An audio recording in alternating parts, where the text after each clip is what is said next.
ज्यादा से मुस्लिम बनने की कहानी। एक ऐसा लड़का जो नॉर्थ कोरिया से भागने में सफल रहा, आगे जो हुआ जानकर आप हैरान हो जाएंगे। और क्या होगा अगर धरती के सभी इंसान अचानक से मंगल ग्रह पर चले जाएं? ताजमहल की सबसे पहली सेल्फी किसने ली थी और कैसे बिना एक भी नट बोल्ट के कोलकाता का हावड़ा ब्रिज ऐसे ही रुका हुआ है? धरती पर पड़ रही है दरार, कभी भी हो सकती है 8वें महाद्वीप का जन्म। क्या है पूरा मामला, जानने के लिए बने रहिए वीडियो के एंड तक। नंबर 1, आज के समय में सबसे ज्यादा मुस्लिमों की आबादी वाला देश इंडोनेशिया है, जहाँ पर 88% लोग मुस्लिम है। पर 14वीं शताब्दी में ऐसा नहीं था और इंडोनेशिया के ज्यादातर लोग हिंदू और बौद्ध धर्म को मानते थे। पर आखिर ऐसा क्या हो गया कि अचानक से इंडोनेशिया के लोग हिंदू से मुस्लिम हो गए? दरअसल इसके पीछे का कारण भी भारत ही है। भारत में इस्लाम का आगमन 8वीं शताब्दी में हुआ। 14वीं शताब्दी में भारतीय मुस्लिम व्यापारी इंडोनेशिया में जाकर व्यापार करने लगे और इसी तरह वहाँ पर इस्लाम धर्म भी फैलना शुरू हो गया। धीरे धीरे इंडोनेशिया के लोगों को इस्लाम धर्म अच्छा लगने लगा और काफी लोग मुस्लिम बनते चले गए। इंडोनेशिया के हिंदू और बौद्ध धर्म के लोग इस्लाम की पवित्रता को देखकर इम्प्रेस हो गए और धीरे धीरे इंडोनेशिया में मुस्लिम की संख्या बढ़ती चली गई और आज इंडोनेशिया में लगभग 88% लोग मुस्लिम हैं।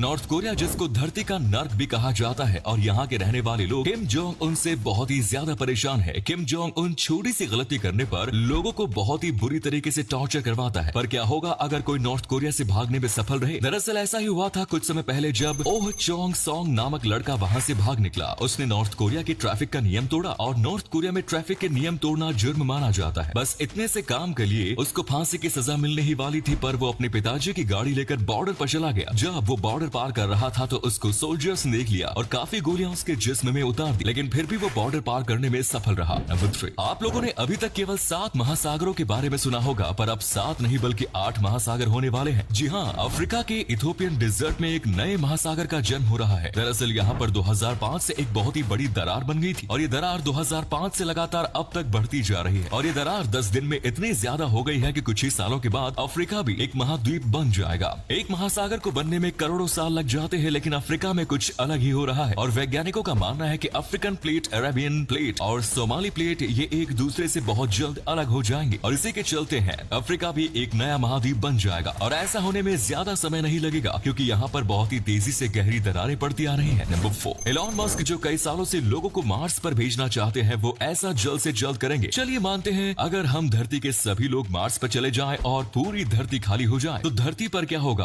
आज हम आपको इसी के बारे में बताएंगे। दरअसल जब पूरी धरती खाली हो जाएगी तो धरती पर बहुत सारे फायदे होंगे और कुछ नुकसान भी, जैसे कि धरती पर बहुत सारी हरियाली आ जाएगी और नए नए पौधे और जीवों का जन्म होगा। धरती पर प्रदूषण बिल्कुल खत्म होने लगेगा और धीरे धीरे धरती पर बहुत सारे नए जीवों का जन्म होगा जो डायनासोर के समय हुआ करते थे और इस प्रकार हमारी धरती पूरी हरी भरी हो जाएगी। लेकिन जो धरती पर न्यूक्लियर बम रखे हुए हैं वो धीरे धीरे फटने लगेंगे, जिससे कुछ जानवर उसके संपर्क में आने से मर जाएंगे और इसी कारण धरती पर रेडिएशन फैलने लगेगा और इससे जानवरों को बहुत ही ज्यादा नुकसान पहुंचेगा। नंबर 5, एक लड़का था जिसकी उम्र 21 साल थी और उसको साइंस में काफी ज्यादा इंटरेस्ट था। वो वैज्ञानिक बनना चाहता था, लेकिन एक दिन स्कूल से बाहर निकलते समय अचानक उसको चक्कर आया और वो जमीन पर गिर पड़ा। लेकिन जब उसको हॉस्पिटल ले जाया गया तो डॉक्टर ने बताया कि इसको एक बीमारी है जिससे इसका पूरा शरीर पैरालिसिस हो जाएगा। ये सुनकर उसके माँ बाप को काफी दुख हुआ और डॉक्टर ने बताया कि इसकी 2 साल के अंदर ही मौत हो जाएगी। लेकिन उस लड़के ने हार नहीं मानी और लगातार मेहनत करता रहा और कुछ समय बाद वो व्हील चेयर पर आ गया, लेकिन उसने PhD हासिल कर ली और काफी मेहनत के बाद वो कैम्ब्रिज नामक यूनिवर्सिटी का प्रोफेसर भी बना। और इतनी कामयाबी मिलने के बाद उसने एक बड़ा हैरान कर देने वाला कारनामा किया। उसने ब्लैक होल और बिग बैंग नामक थ्योरी पर a brief story of time नामक किताब लिखी, जिसे देखकर पूरी दुनिया हैरान रह गई और ये किताब दुनिया में सबसे ज्यादा बिकने वाली किताब बनी और वो शख्स कोई और नहीं बल्कि स्टीफन हॉकिंग थे। नंबर 6, आखिर क्यों स्पेस में रशियन एस्ट्रोनॉट्स अपने साथ एक गन लेकर जाते थे? क्या उन लोगों को एलियन के साथ लड़ाई करनी होती थी या तो फिर कोई ऐसी वजह जिससे उन लोगों को स्पेस में गन का इस्तेमाल करना पड़ता था? इसीलिए आज हम आपको इसी के बारे में बताएंगे। दरअसल रशियन एस्ट्रोनॉट अपने साथ गन इसलिए ले जाते थे कि जब भी वो स्पेस से नीचे की ओर लौटे, अगर उनकी लैंडिंग साइबेरिया के घने जंगलों में हुई तो उनको बहुत ही ज्यादा नुकसान हो सकता था, क्योंकि साइबेरिया में बहुत ही खतरनाक जंगली जानवर पाए जाते हैं और अगर उन्हें उस समय पर रेस्क्यू नहीं किया गया तो वो जंगली जानवरों का शिकार हो सकते थे। इसीलिए वो अपने साथ एक गन रखते थे। इस गन का इस्तेमाल सिग्नल भेजने के लिए भी किया जाता था और ये गन एक खास तरीके की होती थी। इस गन का इस्तेमाल 1986 से 2007 तक किया गया, जो रशियन एस्ट्रोनॉट्स ने किया था। नंबर 7, आजकल के जमाने में कोई भी नई जगह जाता है या फिर ऐसी जगह जाता है जहाँ पर काफी ज्यादा अच्छा लगता है तो हर इंसान सेल्फी तो जरूर लेता है और अब सेल्फी बहुत ही ज्यादा पॉपुलर हो गई है। हर इंसान कहीं भी जाता है तो सेल्फी जरूर लेता है और हमारे भारत की शान ताजमहल में तो लोग जाते ही सेल्फी लेना शुरू कर देते हैं। ऐसे में क्या आपको पता है कि ताजमहल की सबसे पहली सेल्फी किसने ली? तो आपको बता दें कि ताजमहल की सबसे पहली सेल्फी जॉर्ज हैरिसन ने ली थी। उस समय सेल्फी का कोई भी दौर नहीं था, क्योंकि उस समय सेल्फी लेना कोई जानता नहीं था। और अगले फैक्ट पर जाने से पहले फोटो को ध्यान से देखिए और बताइए किसका फोटो दिखाई दे रहा है। इससे पता लगेगा आपका दिमाग और आंखें कितनी तेज है। मिलते हैं आपको 5 सेकेंड।